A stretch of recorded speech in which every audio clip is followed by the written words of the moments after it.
جنازہ کے بعد دعا مانگنا کیسا ہے؟ جنازے کے بعد دعا مانگنا سنت ہے۔ جنازے کے بعد دعا مانگنا سنت ہے۔ ایک دوسرے کو دیکھتے ہیں کہ بریلی مولوی تو نہیں ہے۔ جب بندہ فوت ہو جائے تو پھر غسل دیتے ہیں، غسل کے بعد بولتے جاؤ نا کفن، کفن کے بعد جنازہ، جنازے کے بعد دفن، دفن کے بعد دعا۔ تو یہ دعا جنازے کے بعد ہے یا پہلے؟ پھر بعد ہی مانگی ہے۔ آپ کو تعجب ہو رہا تھا، غلط مسئلہ بتا رہے۔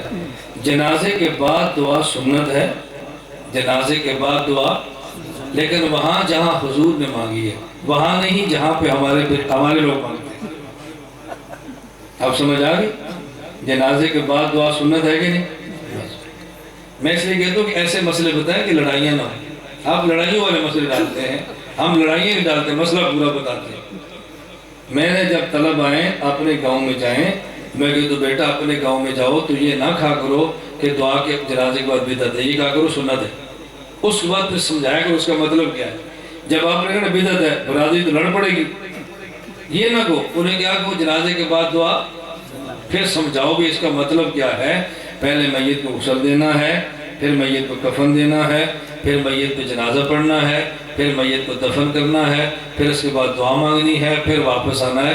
تو جنازے کے بعد دعا مانگنی ہے لیکن دفن کر کے مانگنی ہے، ابے کو چھوڑ کے واپس نہیں آنا۔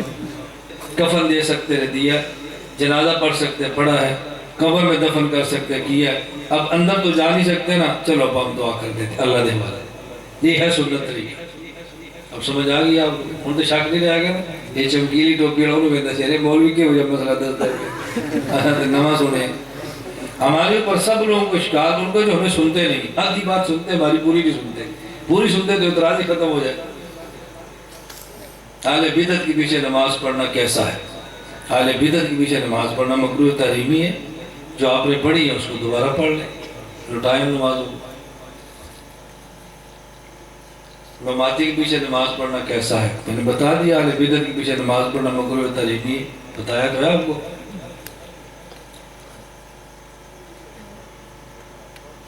یہاں لکھا مماتی لوگوں کو شرکات صدقات کے بعد دینا، ان کے مدرسے میں ان کے ساتھ کسی قسم کے تعلقات رکھنا کیسا ہے؟ میں ہمیشہ کہتا ہوں کہ میں فتوے نہیں دیتا۔ دیکھو میں نے 1 گھنٹہ بیان کیا، میں نے کوئی فتویٰ دیا؟ میں تو فتویٰ دیتا ہی نہیں ہوں۔ جو ہمارے حضرات نے لکھا ہے اس کو سنا دیتے ہیں۔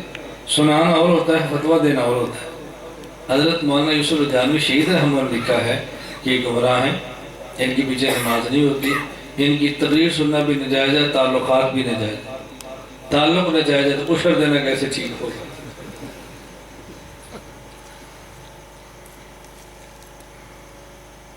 وہی مسئلہ دوبارہ پوچھا، جیسے امام کو مسجد پتھری میں ماتی ہو، مسئلہ جاننے کے باوجود بھی لوگ اس امام کو جو نماز پڑھے تو ان کے بارے میں کیا حکم ہے؟